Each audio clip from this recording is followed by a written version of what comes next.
And a lot of Right. times when I I say saw that ban one. slaughterhouses, people think there's no way that meat eaters would vote to ban slaughterhouses. That's Right. crazy. But Right. when you actually go out and you talk to them, a lot of them do want to ban slaughterhouses. So we're polling at about 50-50 right now. Today I sat down with one of the fastest growing vegan content creators, Natalie Fulton. She's made a name for herself through her relaxed approach to outreach, her relatability, and her willingness to challenge conventional activism strategies, and I'm thrilled to be speaking to her today. All right, Natalie. Well, welcome to the channel. How are you? Thanks for having me on. Doing excellent. Yeah, I really appreciate you thinking of me. How are you today?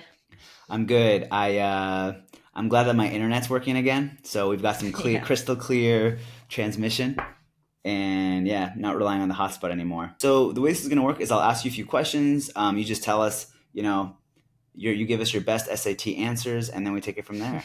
Sounds great. Yeah, Natalie. So can you tell us a little bit about how you went vegan or why you went vegan? For sure. So I never thought that I would be vegan. I had a lot of negative early experiences with vegetarians. I didn't really know any vegans, but as I got older, Game Changers came out. So I saw the Game Changers trailer and then I started to think, oh, maybe vegans are cool. Like maybe it's healthy to be vegan.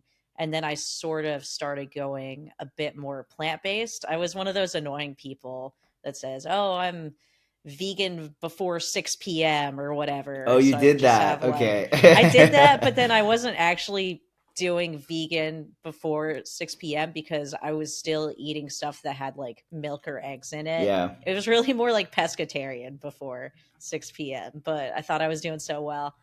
And then when COVID hit, I had one vegan friend and she posted something about how pandemics come from animal agriculture.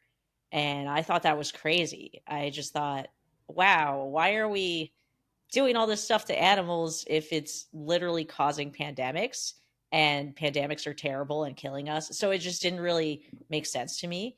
And then one night I was browsing Reddit and I don't know how, but I ended up on the vegan subreddit R and slash someone had vegan. linked, yeah. And someone had linked to Earthling Ed's ebook, 30 non vegan excuses and how to respond to them.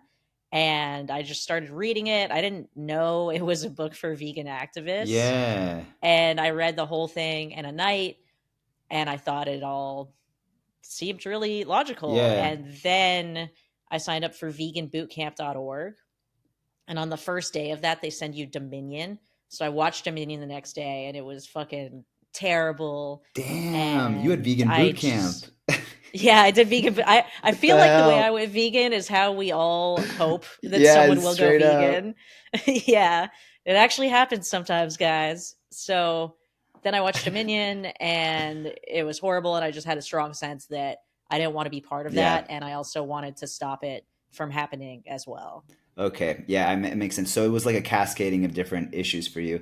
What's really crazy, I think you're the only person that I've ever met who said that the pandemic thing is what set them off. You always hear that as like a side thing that people talk about, like, oh, and pandemics. Or to be honest, like I haven't even heard that for a while. Not that it's not true. Obviously, we know that 75% of all diseases are, what is it called? 75% of new diseases jump from animals to And humans. what's the fancy word? It's like zoonotic, right? Zoonotic. There we go. Zoonotic, Yeah, yeah. that's the word I was looking for. So yeah, so that's crazy that it was the pandemics that really got the ball rolling for you. I've always been very selfish, and the pandemic was the first thing that really threw a huge wrench in my lifestyle. Because I want to go to bars, I want to hang out with my friends, go to Yeah, parties and whatnot. And I couldn't do any of that. And you go to the grocery store during the pandemic, you have to wait an hour and a half because the lines were so bad, and it was just so hard to do everything. So there were elements of the pandemic I really liked. I liked working from home yeah. and playing Mario all day, but there was also a lot that I didn't want to have to go through again. So I think it really connected for me because it was the first time that I personally had been affected by animal agriculture. Yeah, that's a really good point. Yeah, we're all selfish, huh? You also mentioned the game Yeah. changers things too. But it's funny because that's what happened with me.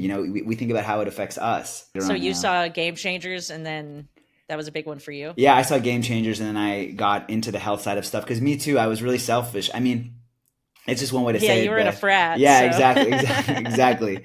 I just cared about the gains, Natalie.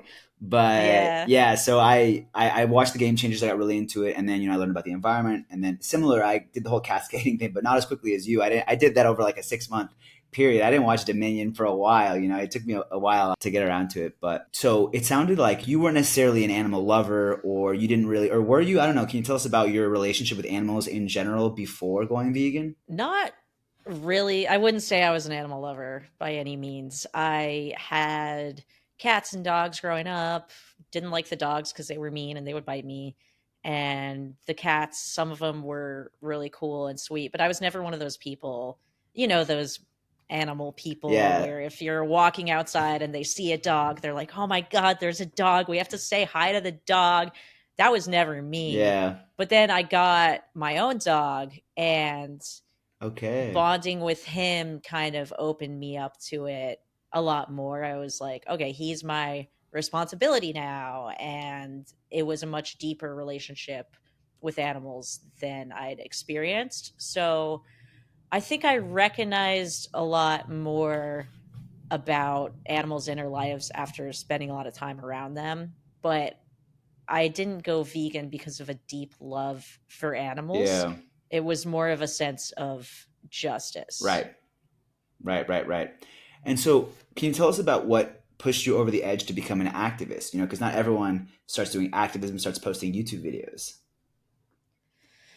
Or There actually, was no edge to be pushed oh, over. I saw Dominion. I was an activist. Like really? yeah, I started printing out vegan tweets and putting them around my neighborhood. I Wow. had Okay. stickers made and put those up, and I started talking to my friends and family and watching street outreach, and just like, yeah, it was immediate. Okay. And so, besides like the book the ebook that you read, what else did you consume to get as much information as you could? Did you watch a lot of vegan debates, or did you watch a lot of vegan YouTubers? Like, what would you say was like the beginning of your educational phase? Oh man. Yeah, it's tough because I feel like there's so much education in there. So definitely the ebook, other books about animal rights, why we love dogs, eat pigs and wear cows, something, Mm-hmm. I think it's something like I've heard of that. it. Yeah. And yeah, and there was this one book that was kind of a effective altruist perspective about what the future could look like, or how, I think it's called The End of Animal Farming. That's one I remember. But yeah, at the end of the day, probably mostly watching street outreach really helped. And I watched a lot of street outreach, so much street outreach for, 5 months or so, because I Yeah. wanted to be doing it, but I couldn't because the world was still closed down. Yep. So watching it kind of helped me scratch that itch, and it Yeah. helped me prepare because I knew I was going to be doing it in the future. So I'm actually really glad I had that time to really learn deeply the arguments and the data and about the ethics. I spent kind of the first year of my veganism really focused on what's happening to the animals and the animal ethics. And then the second year was spent more on the nutrition stuff, like Okay. health Yeah. and learning a lot about nutrition.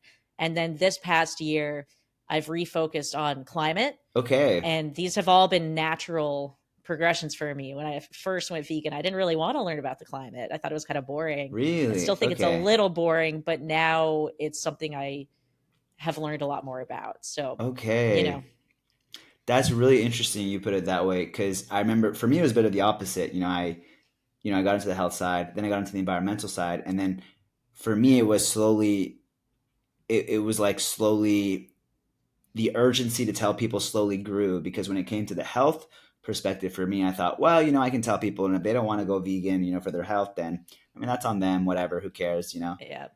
Then I learned about the environment. I was like, ooh, okay, I guess I do kind of got to tell people about this because, like, y'all, we got to change the way we eat. At least eat some vegan food sometimes, at least reduce. And then you learn about the animals. And then you realize this huge urgency. We're like, guys, what the hell are we doing? Like, this is crazy. Watch Dominion. Just very interesting to me that you found the environmental side was still not as interesting. For me, honestly, I feel like that is a side that I want to push on more myself just because I feel it's so relevant right now. It's always been relevant, but even people who might not have ever considered animal rights, they're probably going to consider the environment. Oh, absolutely. And not only that, but the environment affects so many animals and so many humans, and it's really bad right now. Like it's not looking good, and I do that's part of why I've become more interested in it.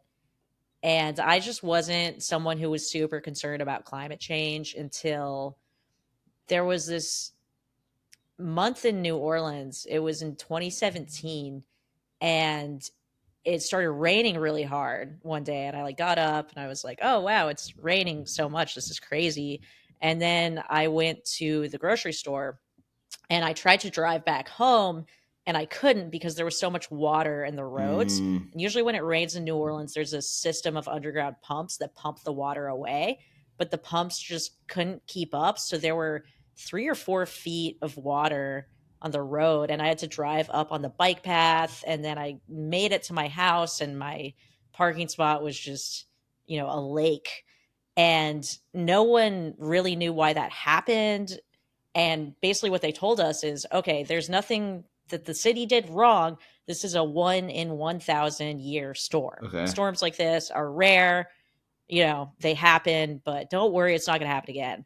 3 weeks later, it happened again, but it was worse. And the flooding was so much worse. Thousands of cars were destroyed. We couldn't do anything about it. You just have to watch your car flood from your porch. And that's when I really thought, okay, maybe climate change is a bigger problem than I realized. And now I feel as if most people haven't had direct experiences with how climate change can Hmm. affect them, but that's going to start becoming a lot more common. And it's so important because, how many animals probably died in those Totally, absolutely, floods? yeah. And Yeah. you're from New Orleans. Are you from New Orleans, by the way? Like you're from New Orleans? No, I came to New Orleans during college for a Mardi Gras road trip, Okay. and I had so much fun. I moved here right after college, so I've been here like 10 years. Okay, gotcha. Well, I was just gonna say, I mean, so I'm from Houston, and during like Hurricane Katrina, a lot of people from New Orleans came over to Houston, and then we had Hurricane Rita, which is another like big hurricane in the region, back in the time, or back then, and yeah, it just makes you realize like places like New Orleans, I feel like are especially affected by these changes in weather. Oh, for sure. Yeah, and they're saying this year is going to be a pretty bad hurricane season, and it's not just the water, but it's the heat. The last 2 summers have been the hottest summers on record. It didn't get below 100 degrees even at night That's for about a insane. month last year. It's crazy. And then even in Texas, those crazy snowstorms that Yeah, they were I was having, there like for that's that. not something that Yeah. happens in Texas. Like that's We had a crazy. blackout. Yeah, it's actually funny when that blackout happened. I just had we had no basically like we couldn't use internet or anything because all the towers were down. So I just remember that 24 hours I read the China study. I just read that thing Really? from back. Yeah, I had my Kindle and I had like enough power, so I read that from front to back. And I literally remember I associate that time just remembering reading all this about the China study and all about the health aspects of plant based eating. And I was just so shocked about everything. I mean, at that point, I was already eating a plant based diet. I feel like it's beautifully written, the book. Have you read it, the China study? Like, have you read the whole book? I have it, but Yeah, I've never read yeah. I it. mean, yeah. Well, if you get a blackout, it's a good time. It's a good thing to do during that time. But I think he says something like it's a symphony of nutrients or some kind of orchestra of nutrients that plants provide for Nice. us that work in unison with our body. I don't know. I just thought it was beautifully written, and I associate that strongly with with the Texas snowstorm. So what I was going to ask you too was, so you mentioned that after you watched Dominion or after you went vegan, you started becoming an activist. Has this ever happened for you in any other aspect of your life, or was it just veganism that called you so strongly? Yeah, it was just veganism. I never really felt that way about other stuff. And I remember I've had one vegan friend, and she went vegan in college, and she got her PhD in animal ethics. And Okay. I remember thinking about her. I thought, wow, I wish that I cared about something as much as she cares about animals. And now I know what it's like to care that much about animals. And it kind of sucks, honestly. But I think it's good. Like, I'm I know what you glad. mean. I know what Yeah. you mean. Do you ever just like go to a bar and you see people drinking their beer and eating burgers and chicken wings, and you're like, man, I wish I could be that dumb again. They say ignorance is bliss, right? I actually had people ask me, would you ever, not be vegan, or would you ever go back? And the answer is sometimes complicated. Honestly, part of me sometimes is like, I wish I could just go back to a world where I didn't feel this I just didn't live in this perpetual sense of like, what the fuck is going on around me? You know what I mean? Yeah. But I literally couldn't. I couldn't go back Yep. to eating, animals. So it's a really weird question to get asked. Yeah, it does feel like an alternate reality sometimes. It's like the Matrix. I always feel like it's kind of like the Matrix. Yeah. One time I was in Mexico City, and I just remember walking around and feeling like it is this crazy reality that we live in where you've said in a ton of your videos, where everyone's against animal abuse, but we all, as a society, contribute to it so excessively. And it's not even that discreet, like everybody does know at least what happens in factory farms. So people aren't surprised when they hear about it, but yet everybody just marches forward and contributes to it while being so against animal abuse. So it's this crazy hypocrisy, this huge moral blind spot that we're living, and I always find that to be really shocking. It is shocking. It reminds me of, there was this post on the New Orleans subreddit a few days ago, and it was talking about how this guy, this dentist, had his dog tied up in the yard and wasn't feeding him and just was neglecting this dog. And everyone was freaking out. How dare you? Who could do this? Animal abusers are monsters. So, make some popcorn, hop in the comments, right? And people get so mad. They do, yeah. And I mean, I'm glad I did that, because there were other vegans that came out. Yeah, it's so hypocritical how we treat animals differently, but the majority reaction was just downvote, downvote, downvote. And yeah, it's pretty crazy. But we used to do it too. Yeah. So Yep, you're totally right. And it's funny, my mom is always the one who kind of reminds me of this because she's vegan. I always talk about her.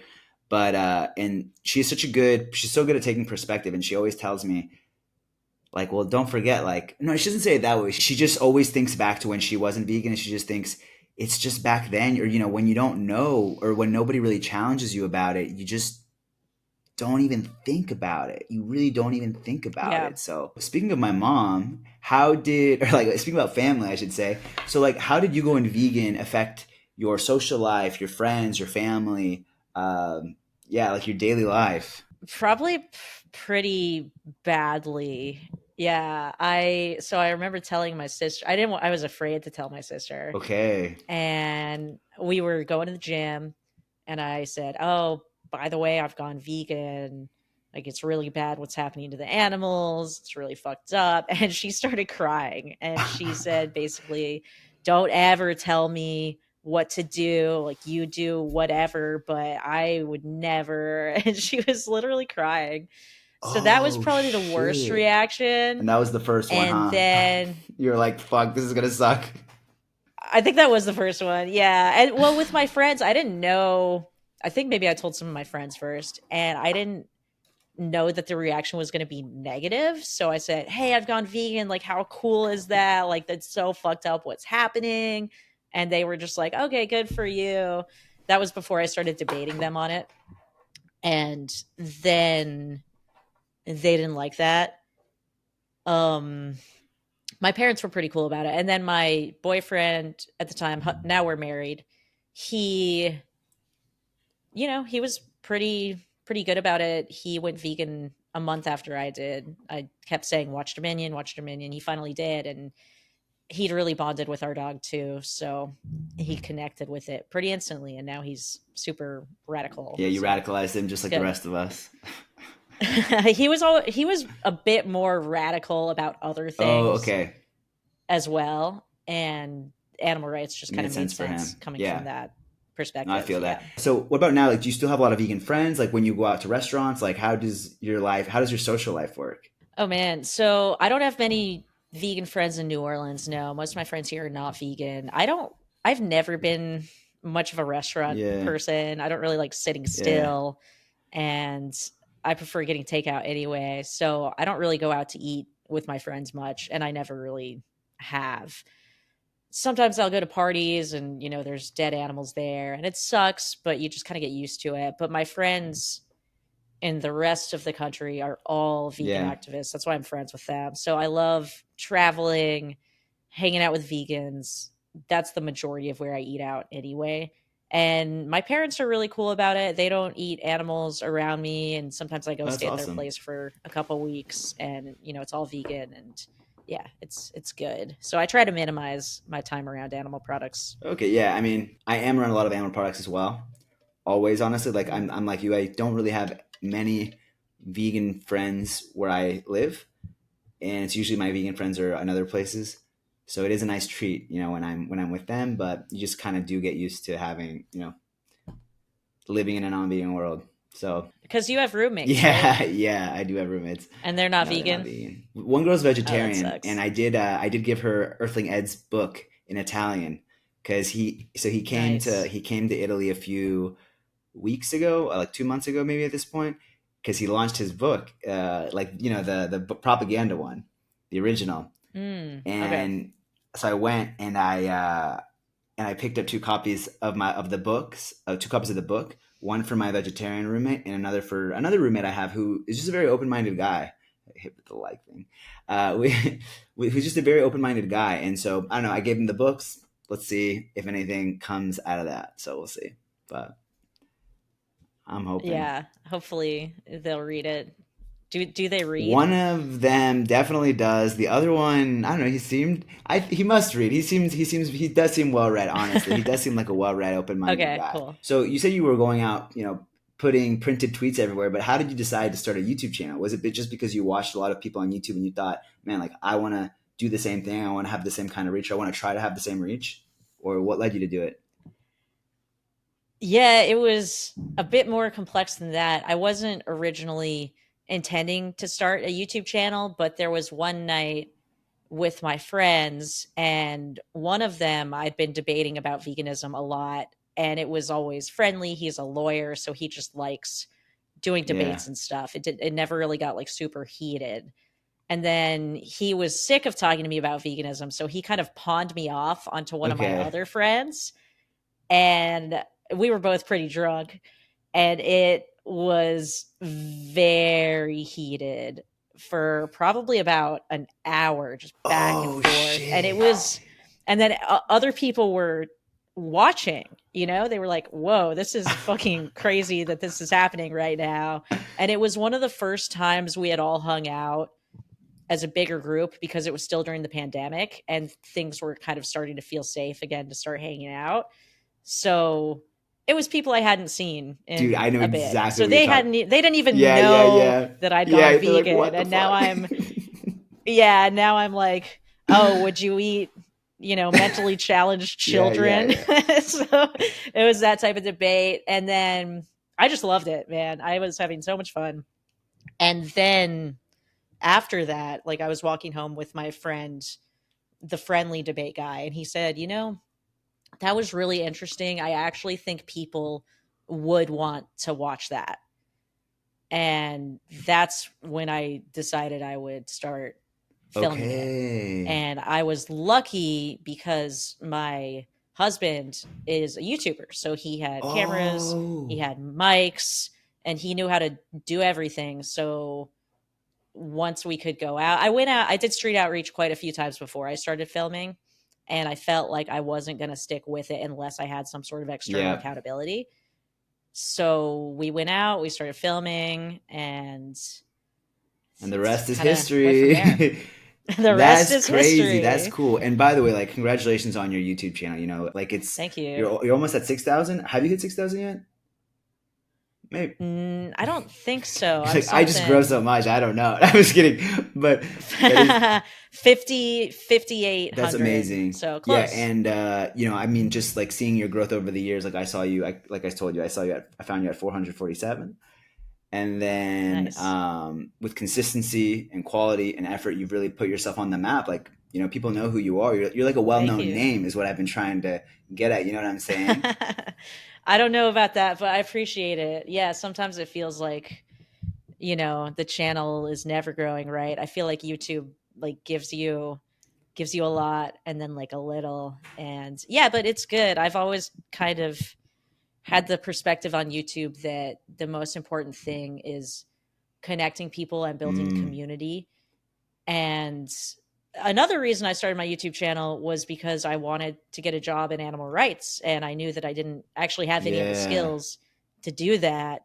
But by doing my channel, by learning editing, by learning about social media, I built the Yeah. skills. So now I got a social media job in animal rights. So like I almost feel like my YouTube has kind of achieved the main goal, which is very it's That a is good cool. feeling Yeah, for sure. congratulations. And I definitely want to ask you about I Thanks. definitely want to ask you about that. But something that caught my attention was so you mentioned your husband is a YouTuber. Like what kind of like do you want to Yep. plug him or no, but seriously like no, but Oh. so like can you tell us just a little bit about that as much as you feel comfortable telling us cuz I had no idea and like how that Yeah, influenced you. so he honestly, his channel made me never want to be a YouTuber because I could see how hard it is emotionally because his channel's pretty big and just the amount of hate, like it's completely unrelated to veganism, but still he gets a lot of hate and a lot of attention and it's Yeah, tough. You know, it's one of those definitely. things like, oh, complaining about being YouTube famous, right? But No, I it agree. I is agree. tough to have Yeah. that many eyes on you all the time. Yeah, so it kind of turned me off from wanting to do YouTube Okay. more than anything. But once I saw what was happening to the animals, it was like, okay, I could deal with that. Like I'm never going to be as big as him Yeah. anyway because of the vegan YouTube. Like that's not ever Right. going to be as big of a niche. But we don't want to be public right now because he gets a lot of hate and it just doesn't feel super safe, I guess. Wow. And we don't want to be like an influencer Yeah, yeah, I couple. feel You you. know what I Okay. mean? That's really interesting. I had no idea. One that your husband was a YouTuber and two, yeah, I mean, so you have a bit of an insight into like what it's like when you're bigger and stuff. And yeah, no, I agree with you. I Yeah. feel like they always say like, the human mind, the human being was not developed to have so many eyes on us. You know what I mean? And take so much hate. Honestly, even just as a Yeah. consumer, I feel like just as a consumer, we weren't meant to consume so much, and then to be the object of that consumption. Oh, It's weird. Yeah. And I'm so glad I have him too because if people get really mad at me about a video or if I'm going through some stuff, he knows what it's like. So we can talk about it and he can tell me what helped him. And yeah, it's been super helpful just to have that in my yeah, life. absolutely. I wish I had that. Like, I wish I had that. That sounds amazing. Absolutely. No, because sometimes it's really hard to explain to people, and then when people are like, "You should make Yeah. TikToks," and I'm like, "I know, but I don't have. It's a lot of time. It's a lot of time to be making all this stuff, and sometimes people who you talk to don't make content. They don't realize everything that goes in. They just think you like film. It's like, oh, it's a 10-minute video, so what did it take like 20 minutes, right? And it's like, actually, like, no, not exactly. So have you ever gotten like a lot of backlash from a video? Really? Yeah, Do you yeah, want to talk about? You don't have to talk about it, but yeah. if you want to talk about it, No, yeah. I can talk about it. I can talk about it. It was the video I made called "Why I Hate Name the Trait," Wait, really? and I remember that video. yeah, Okay. so that It really was like stop triggered a using this. lot It of was like the vegans need to stop using it. debate Yeah. bros. Yeah, and my video was about how name the trait doesn't work in vegan Yeah. outreach. I said multiple times it's fine for online philosophical debates, and people took it as she's saying that this doesn't work in online philosophical debates, and they were mad that I didn't have evidence because I mean there is no evidence. And I thought that the title made it clear that I was talking about my personal experience and why I don't think it works in street outreach, but I wasn't specific enough about that. So Yeah. that brought out a lot of hate and it was a little tough, but I was on tour with Allied Scholars for Animal Protection at the time. And there was like a day where I was really kind of caught up in the drama. And then I thought, dude, I have this awesome opportunity to talk to students Yeah. all day, every day. I'm not going to be worried about name the trait. Like it's always way more important to be focused Yeah, on what you're absolutely. I agree. doing than what people are saying about what you're doing. But the reason it felt weird was because I'm so used to online hate from meat eaters. And I know that it's not personal because they're just attacking veganism. They're not attacking me. But it felt different to have people who are supposed to be on the Yes. same Yep. side as you. Like, we're supposed to just be trying to change Yeah. the world for animals, right? So it felt weird to have that hate. But since then, I've experienced that enough to Yeah. know that that's a normal thing. It's called the narcissism of small differences. It's a concept in psychology, which is where the more a group has in common, the more they overfocus on the differences. Mm, It's a very natural human tribalism thing that's obviously bad, but hard to work against. So now that I know more about it and know to expect it, as it much. doesn't bother Yeah. me as much. And I will also say, like, I feel you can never be specific enough in your videos, to be honest, too. Like, you can say, Yeah. I just want to be clear that I'm not saying this, and then say it 20 times in the video, and the comments are still, someone is still going to comment. So Yeah. I think, at least for me, working on YouTube and social media has helped me understand, like, the spectrum of human, like, what's the word I'm looking for? Like the way that people perceive things. I don't know. Sometimes you can say stuff and try to say it as well as you can, and they're just not going to hear it that way. And Yeah. do your best, I guess. Yeah, There's right. nothing you can do Exactly. about it. Yeah, there's nothing you can do. Like, that's Yeah, always going to be exactly. And happening. I've also had that backlash from vegans. It was the most shocking thing the first time. You're totally right. When you get hate from meat eaters, you're like, ah, well, fuck it. Like, of course they hate me. But then Yeah. when vegans are hating on you, you're like, I thought we were cool, y'all. You know what I mean? Yeah, like, we're supposed to be friends. Was it about Yeah, it Palestine was. or Yeah, something? yeah. So I Yeah, just got some. yeah. But yeah, so I just doubled down. But Well, no, it's good to have these experiences because it makes yeah, us stronger, right? The more resistant we can be to letting criticism affect our internal state, the greater the effect that we can have on the world, especially if we move to bigger stages and really are able to challenge animal agriculture in the yeah, ways we want to. We're going to have to be super absolutely. resilient. So I think of it that Absolutely. way. I agree completely. And actually, I thought it was cathartic actually to get hate because I realized that I had been so afraid of getting hate for so long from vegans that when I finally ripped the bandit off and did it for a reason that I thought was worth it and I got the hate, I thought, wow, like, I don't know. Why did I care about this so much in the first place? Like, I'm proud to be saying what I'm saying and I'm happy to be saying what I'm saying. And yeah, people are going to disagree with me, but now I have done it once and whatever, you know? So it Yeah. felt really good. It's like how stand up comedians go and bomb just so they know what it feels like to Exactly. bomb. So they're not afraid of it Exactly. anymore. Exactly. So, like I mentioned, I saw Earthling Ed the other week, and he said a lot of stuff that I really just disagreed. No, I'm just kidding. I basically agree with everything. Like, he just said some shit. No, but he said a lot of stuff that they asked him some controversial questions, like, um, or, controversial depends on who you ask, but if he would eat at Burger King or McDonald's or the whole plant based capitalism questions, and there was another one that Hmm. was really good, uh, but these don't always have clear answers even amongst vegans, right? He just answered it in a way that I really agreed with, and you realize, yeah, he's going to get pushback for that, and maybe this is wrong on my end, but I always see Earthling Ed as no one disagrees with Ed, no one would disagree with him because he's the authority figure, and then to see him say or have opinions that a lot of people don't agree with that are, I guess, controversial, that could be considered controversial opinions within the vegan community. Damn bubbles. I hope they don't pop up. Why are I there hope this doesn't pop up balloons? on the actual recording. But anyways, to see him have these like opinions, I don't know, it just makes you realize, like, yeah, like, no matter what you say, even within your group, people are going to have disagreements and differences, and all you can really do is stand by what you say, and also obviously be open to other opinions and try to reevaluate your own opinion if you think other people have good points. But yeah, it's really nothing to be afraid of. You're going to get shit on by other people regardless. So might as well say what you want to say and just make sure you have good reasons for saying what you're saying. So how did your street outreach evolve, like, over the years? Did you find certain things worked better, certain things worked worse? Like, what did you find to be really effective?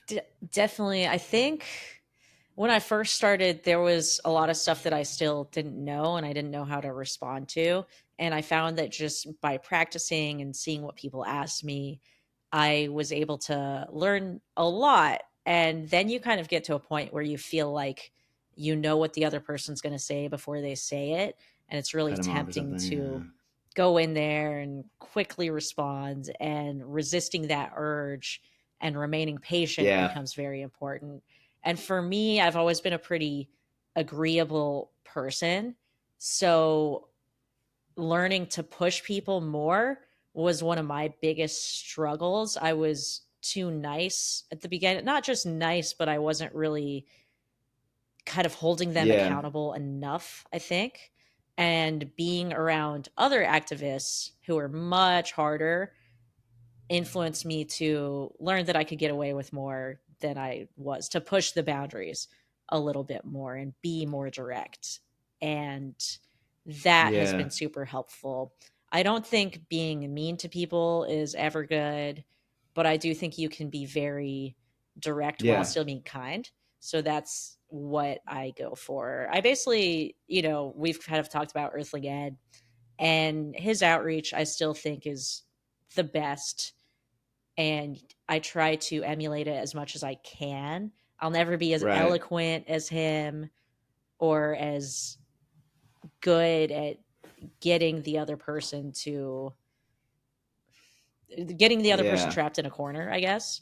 But I can try to do that Yeah. as much as What's funny possible. because I was just watching the one of your street outreach videos in Texas. What was it, like San Antonio, San Marcos? Um, it's one of your most it's one of What your was most it? recent ones. Yeah. A recent one?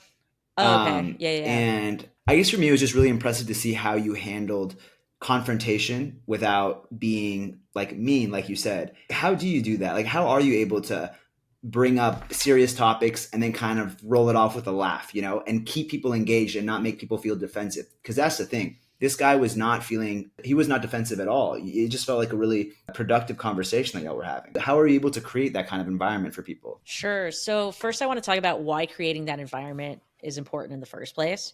Because a lot of people feel as if people aren't going to change unless they're a little bit agitated. But the issue with that is that people are always a little bit agitated when you're Yeah. talking about veganism. You could be the nicest person in the world, they still feel like they're being judged. So, we have to go above and beyond to make them feel safe Yeah. enough to change their minds.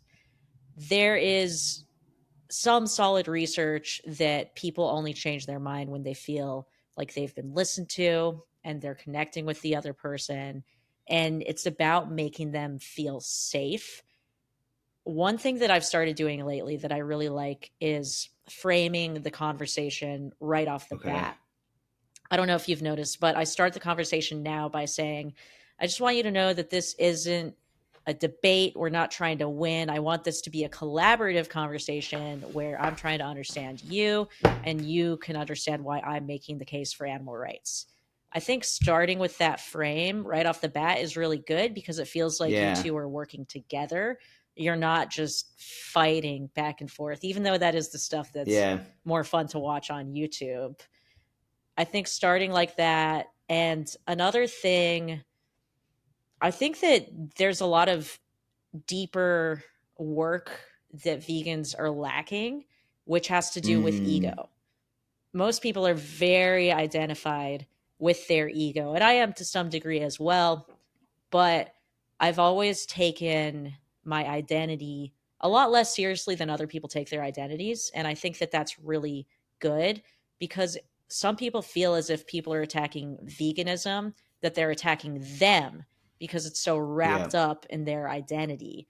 But if you can make your identity smaller and say, okay, veganism is really important, but it's not who I am, it's not everything I am, and nothing is everything I am, right? Like I'm Exactly. made up Right. of so many different factors. Then when someone attacks one of those factors, you're not going to have such a negative emotional reaction as you will if, yeah.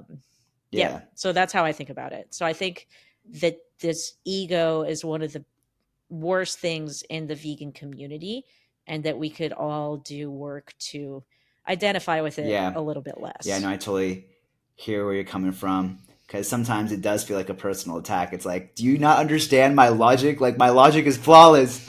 No, but I do know what you're talking Yeah. about. So one thing is the theory, and I know you were touching on it earlier, but so how do you actually get to executing that? Because you really don't see that many people being able to do it like create such a relaxed environment the way that you have recently, I feel like, been able to do. There's a lot of body language stuff, I think. If you lean Yeah. back, you have open body Okay. language, you feel curious. I think there's this great quote from Ted Lasso that says, I know, what a great start to that sentence. It says, be curious, not judgmental. And I think if we Ooh, that's maintain good. curiosity instead of judgmentalness the whole time, it helps create that relaxed environment. And even though at this point I've had thousands of conversations about veganism, I somewhat know how they're going to go. Every single person I talk to is different. They all have their own unique experiences and their unique feelings and why this topic is important to them. And it's so interesting to me to find out why they believe what they do. So, coming from that curiosity fosters this open, relaxed Mm, environment at the same time as meditating, lessening your ego's hold on you, getting older. I think that helps. Just trying to identify less with your kind of yeah. character in life, right? That stuff I think is really Yeah. important too. And do you feel like every single person, or I guess, here, let me think how I'm going to phrase this. So, when I used to watch Earthling Ed, I would be shocked because it seemed like no matter who he talked to, he would be able to get them to essentially accept the vegan arguments. But then in my reality, when I would talk to people, I feel like that just never, that was a rarity. You know what I'm saying? So I'm sitting here thinking, well, how does Ed do that every time? Maybe he actually doesn't. Maybe we just see the best, instances. But ultimately the question is do you think every conversation has the potential or everybody's ready to accept vegan arguments? This kind of touches on a bigger concept that I learned early on in vegan advocacy, the 0 to 100 scale, where 0 is someone who's not going to go vegan at all. And then you have different experiences that kind of add points to it. And then the goal Mm-hmm. is to get someone to 100, right? So maybe seeing the Game Changers trailer Mm-hmm. could have got me 10 points. And then learning about the pandemics, 30, Earthling Ed, 20. There are all That's a these really good different point. factors, right? So if you meet someone who's at 0 or even maybe negative, I think some people can definitely be negative. If you meet someone who's there, your job is not to get Right. them to 100. Your job is to get them a bit more open. Sometimes that just involves being a nice, cool person and Yeah. treating them well so that they Yeah. don't hate all vegans. We were in Texas. We were at Texas A&M, huge Big agriculture school. Like you're familiar. Did you go there? No, I didn't, but Okay. I'm like from Texas, so Yeah, yeah, yeah. yeah. So we were there and we had our vegan table, our dog meat stuff, or we had a sign that said, "What would Jesus think of factory farming?" Stuff like that. And ranchers and ag students come over to us, and you can tell that not only do they hate vegans, but they've never even met a vegan, right? So they're going to Okay. base their entire perception of veganism on what happens in the next 10, 15 minutes. There was, Pressure's yeah, on. yeah, yeah. There was this one cowboy, and I was debating someone for a while, and he was just standing around, like giving me mean looks for 20 minutes. And he didn't come up to me or anything. I look at him and I say, "Hey, like, do you want to chat about this? Like, you seem mad about something." And he said, "Oh, vegans, blah, blah. I have a ranch, and like, this is so messed up. And who are you to tell people what they're doing?" And I could just tell that he wanted to be mad at me. Nothing I said was going to connect with Yeah. this guy. So there's this other quote I like: the best revenge is to not be like that. Or I guess another way to phrase that would be kill him with kindness. So I just think, Yeah. okay, how can I be so fucking nice to this guy that he Yeah. can't even say I did anything wrong? Yeah. Yeah. So I'm Yeah. just like, "Oh, can you like tell me about your ranch? Like that sounds really interesting. Why do you want to Yeah. know about my ranch?" And Yeah. it's still he was just kind of like going off on me, and I was just asking innocent questions. And I eventually said like, "Hey, it was nice chatting with you. It seems like you don't actually really want to talk to me. Like, sorry about that. I hope you have like a really good day though." And he still walked off in a huff, right? But at least he couldn't be like, Yeah. "Oh, a vegan was mean to me," because that's Yeah. just not what happened. But yeah, there's nothing I Yeah. could have said to get that guy to go vegan. So, and as far as Earthling Ed, I'm sure there's lots of conversations that he doesn't post, and that's fine. And yeah, you're not going to get everyone to go vegan. You're not going to get most people to go vegan. So Yeah. just relax and put out a good presentation of vegans. We want to Do your best. change Yeah. culture. The goal is changing Exactly. culture. It's funny. In my experience, I feel like there's a few people that I've been able to actually like change to go vegan, but at least in person, what I noticed is that I was always maybe the second, third, or fourth point of contact, never the first. Mm, You build up that meter until they finally get to 100. And I think that's a good takeaway too. Also to think I don't have the responsibility necessarily to take this person to 100. Like I shouldn't feel that need to do that. But what I can do is how many points can I get? yeah. Can I get 1, 2, 3? Hey, I met this cool vegan guy, the cool vegan girl, and it was awesome. They were strong, they were alive, they were cool, they seemed chill. Like I get it, they're not like what I see online. So Yeah, definitely. Sometimes that's just what needs to be done. what have been some of the most challenging parts of growing your channel in the last couple of years? Probably the most challenging parts. I think that maintaining consistency while traveling has been the hardest. That's something I've pretty much Yeah. failed at. If you're on tour for 3 weeks, you're just not going to be able to make quality videos every week. And lately, my struggle has been having a job that I get to make a lot of videos for, and then also coming up with ideas for videos for my channel. I Yeah. think it's really important for me to maintain that consistency though. So that's always been kind of the goal. My goal is always put out a video a week that I think is Yeah. good. And as long as that's what I'm aiming toward, things seem to work out. So the hardest part is just doing it, but it doesn't feel that hard to me. Like I have pretty Yeah. solid habits, and I kind of love just editing for 8 hours a day sometimes. Yeah. That's cool. Do you ever struggle in terms of motivation, in terms of where you see your channel going, in terms of being able to sustain yourself from your channel? Or maybe that's not even your main goal. Maybe, like you said, it was just to be able to get a job in animal rights. And actually, could you tell us a little bit about like that whole journey and actually finally landing with Pro Animal Future? Yeah, totally. So for a while, my goal was to do YouTube full time because I wanted to be a full time animal rights advocate. And that was kind of stressful because financially I was just so far away from Extremely that. difficult. Yeah. And I was more focused on how videos did because you get money from that, and how many subscribers you have because you get money from that. And I think that tying your inner experience to external markers is going to hurt you in the long run. So I've always been someone who I want to stay focused on the things that I can control, which are, did I make a video this week? Did I learn something with editing? Absolutely. Did I read a book and learn something about animal agriculture? And I think tying your personal satisfaction to the process rather than the outcome is so important. That being said, it's hard to do that when you feel like you're your financial future is on the line, right? Yeah. So luckily, well, basically what I was doing was I was working part-time at a restaurant and doing my YouTube, and I just said I'm going to do this as long as it takes to become a full-time animal rights person. Yeah. And then I got offered a kind of contract job with Allied Scholars for Animal Protection for Oz Yeah. Harcini. Great organization. I love ASAP. And I went on tour with them. And then I thought, Yeah. okay, this is what I want. I want a full-time job in animal rights. I don't want to have to go back to a restaurant anymore. Yeah.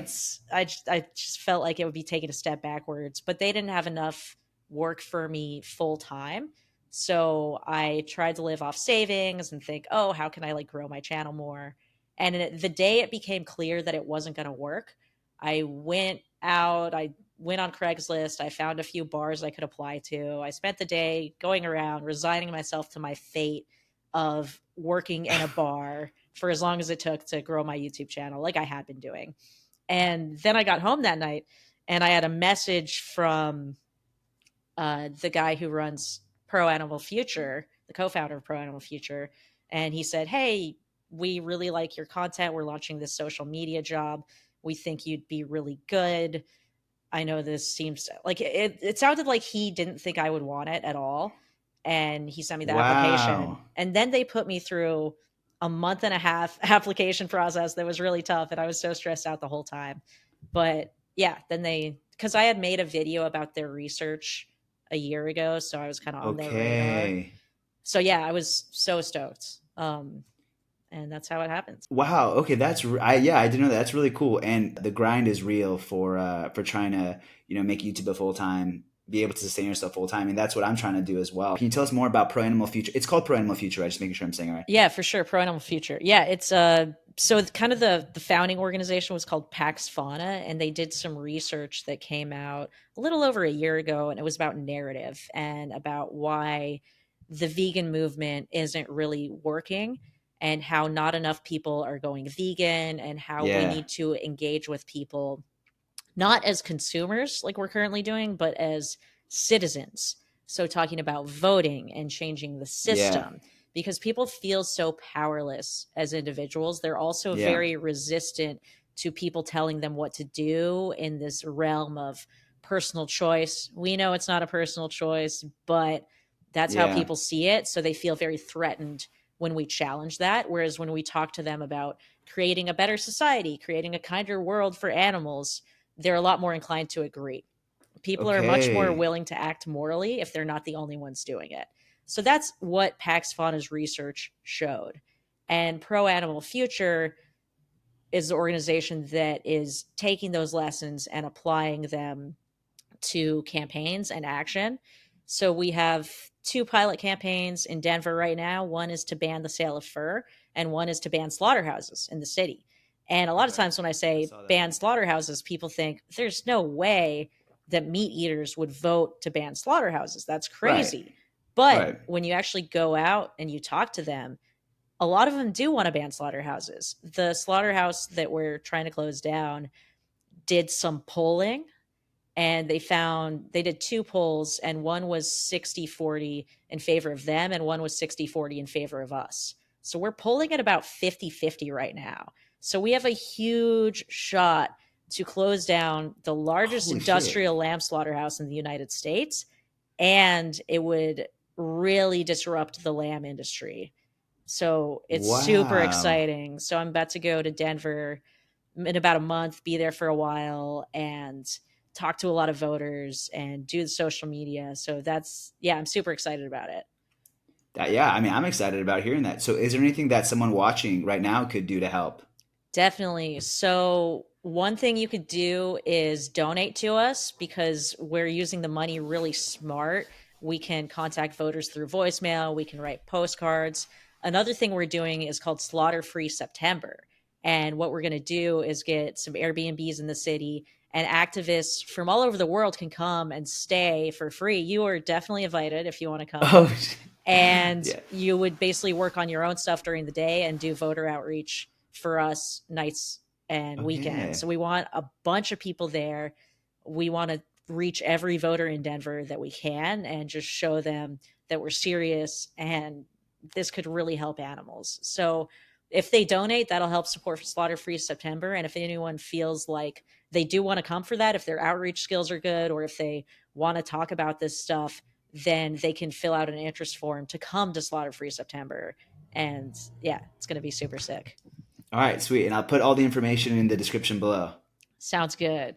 Sweet. Cool. Awesome. Something that I've noticed that you talk a lot about when you do activism is you bring a lot to women's rights. You'll say, 100 years ago, I couldn't have been here at this university, because I'm a woman. And you've said the messenger matters when it comes to bringing up other atrocities that we've done in the past. Can you tell us a little bit more about how you decided to have your messaging that way? This is another thing that humans are just stupid about, which is kind of going back to that identity and the tribalism, is we tend to over focus on the messenger and not be as focused on the message. And it can be annoying sometimes, but you can also lean into it. So that's why I focus on women's rights, because I am a woman. So people can't attack me for that, right? Right. It's like I've got like this shield, right? And I have another coworker with ASAP, and he's black, so he talks about slavery all the time. Yeah. I couldn't talk about slavery all the time. People would get really Yeah. pissed, but since People I'm a get pissed. woman, Yep. I can.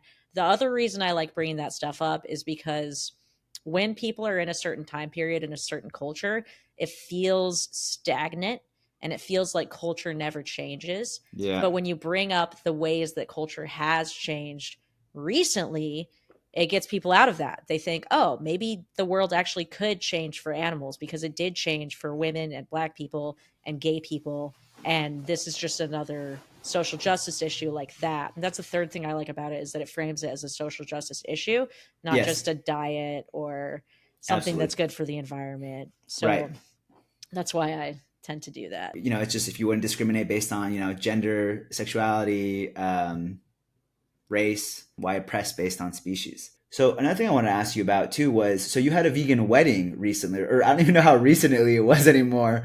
Can you tell us about that and like what the reaction was from the family? Because I know that's what a lot of people, at least on r/vegan, you definitely see people worrying about weddings and stuff. So yeah, like, can you tell us about that? Definitely. So our wedding was last October, end of last October. So still pretty recent. We've been Yeah. married Okay. less than a Yeah. year.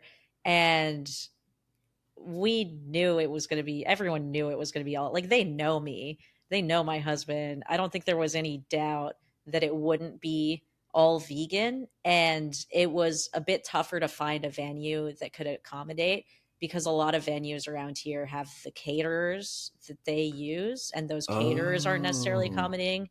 But we found a venue that makes all the food there. They have a little local farm, like a local vegetable farm, I was and a they get the local produce farm, from huh? that. Yeah. Triggered. I'm triggered. I know, I'm triggered by the term local like every day. And they cooked everything there. The food was really good. Everyone loved it. So many people came up to me afterward. That food was amazing. I don't even know if they all knew it was vegan. Probably there was tofu, and you know, it was just really solid, plant Yeah. forward, tasty food, and everyone loved it. So there was no pushback. I was kind of worried because the venue was next to a barbecue restaurant, so I was like, what if Yeah. someone brings barbecue to fuck with me? Luckily that didn't happen, but apparently the Yeah. wedding the week before, someone did try to bring barbecue in. It wasn't a vegan wedding. They just like didn't like the food that was there, so they like, and the venue got super pissed, so that wouldn't have been allowed anyway. Yeah. But Good. it went really well and it was super fun. And yeah, highly recommend. I think a lot of people, I think it's easier for me because my work is so publicly animal rights. If I Yeah. were just vegan and maybe didn't talk about it as much, I can see why it could cause more conflict. Or if your family sucks more than mine does, that's an Yeah. issue. But yeah, it's another reason for people to get involved in activism, because when people know you're an activist, I think they treat you a little differently than if you're just vegan. Although I am not sure because I've never been just vegan. Yeah. No, I feel you. And kind of going back to your story too, from even earlier, I was remembering that people knew me as a non-vegan. The next thing they knew me as sometimes a vegan activist. Maybe that is why sometimes people don't give me as much pushback when I say, hey, like, if we're going to have a dinner at my place, please do not bring, please do not bring Yeah, anything that I wouldn't want in there. You know what I mean? Like, no, no eggs. Yeah, because I used to have these dinners at my house too, where I would bring people, like we just got out of the pandemic, things were getting safe. I would try to do like a Thursday vegan dinner, and everybody would cool. show up, and nobody was vegan, but I told everybody to bring vegan stuff only. And yeah, maybe you're right. Maybe that's why people respect it a little bit more. And I think a lot of people, this may sound mean, a lot of vegans, people in general, but I've noticed especially vegans, don't have the best social skills. They don't know Mm, how to set boundaries. They don't know how to be vulnerable or authentic. They don't know how to deal with the emotions that they're feeling. And that can make it really tough to give people the opportunity to respect you, because it's hard to respect someone who doesn't respect themselves. yeah, yeah, yeah. So you just went to AVA this last Oh, weekend, yeah. right? Can you tell us a little bit about that? Like, what your experience was there? Yo, AVA was so much fun. It was awesome to just be around 1,000 people or so who work in animal rights. There were a lot of YouTubers there who I've met online, but not in person. And it was really cool connecting with them. And also, a bunch of my friends live in DC and they're advocates, so I got to see them too. And most of my coworkers were there as well. The thing that I like about Ava, which I didn't necessarily expect, was how much of a party vibe there is. Because at my heart, I'm a degenerate partier and I don't drink in my daily life when I'm home. But when I travel, I definitely go pretty hard. So yeah, just going to the bar every night, making connections, meeting people, going to parties. And Oh, there that's were a couple crazy. nights where I was out till 4 a.m., 2 nights in a row. So I definitely felt super dead by the end of it. But it was just really, it's kind of like a work vacation because, Yeah, you do the work, you go to the talks, you network. And then at night, you just focus on having a good time. And it was so much fun. I that sounds like really a lot enjoyed of it. fun. Yeah, Yeah. yeah.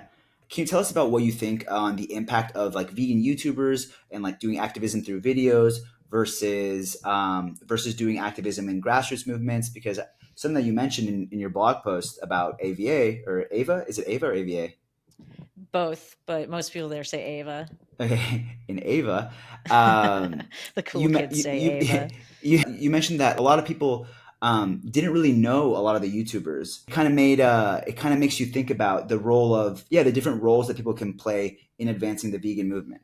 So yeah, could you talk a little bit about that? Definitely. So I was surprised because not that many people came up to me and mentioned my videos. It did happen a few times, but it wasn't a lot. And I noticed that a lot of other influencers, they didn't constantly have people coming up to them, except for Yeah, Dr. Greger. Everyone wanted to talk to him. piece of that But ass. No, I'm just kidding. he wears these ridiculous like broccoli shirts too. They're like Oh my bright purple with god. broccoli. It's so funny. So yeah, I just noticed that I think who mostly watches vegan YouTube are kind of the lonelier vegans, maybe people who don't know vegans in real life or Yeah, aren't as involved in the activism scene.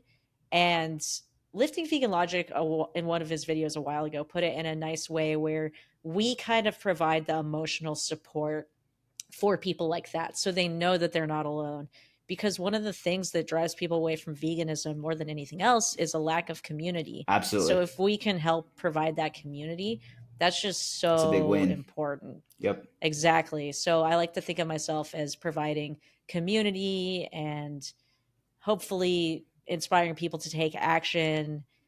And yeah, I mean, I think the role of YouTuber is an important one, but I never wanted to think of myself as just a YouTuber. I didn't want to be influencer and then activist. I wanted to be activist and then influencer. So Yeah. I always try to go to protests. There was a foie gras protest that was great, and get really involved in whatever local community that I'm in, because community building in general is so important, not just online. But it was really freeing to just know that not everyone's judging me for my YouTube channel. Most people don't even know about it. If they do know about it, they probably haven't seen too much. So you don't have to worry about kind of this impression people have of you coming into it. Yeah. It felt good to just start from kind of a clean That is slate. cool. It was Yep. like re-entering the world because you're also like, now I'm just normal. I'm not even vegan anymore. Now I'm just normal. They're all fucking Yeah. carnists. I'm just kidding. And it's also really nice just to be around a bunch of vegans, Yeah. because like you already know you have a lot in common. Yeah, absolutely. Absolutely. It is really, really cool. Is there anything else you want to plug before we end the interview? Definitely. So, Pro Animal Future is doing a spring fundraiser. If you become a monthly donor of at least $27 a month, you get a free mug and it keeps your drinks really cold. It's awesome. You also get some free stickers. But the more important thing is that you get to donate to something that is going to help animals immediately. This is our first campaign in Denver, but we want to scale up to be a bigger national organization. And the goal is to ban factory farming in 10 states in the next decade. So we want to take animal rights from a fringe issue to a major political issue so that everyone in society has to reckon with what we're doing to animals. So every dollar you give can help us toward that. And yeah, if you want to come to Slaughter Free September, it's going to be a really good time. You will have the chance to directly help thousands of animals. 1,500 baby lambs every day are killed in the slaughterhouse. It's absolutely horrible, and we have the power to stop them. So it's just such an amazing opportunity for rights advocates. Hell yeah, y'all. Do you hear that? You can find the info in the description below. But yeah, Natalie, again, thank you so much for coming onto the channel. Thank you everybody for watching. And yeah, you're doing such great work, and I've got so much respect for you. And yeah, hopefully we'll talk soon. Thank you so much. And yeah, I got respect for you as well. Appreciate you having me on. Bye, everybody.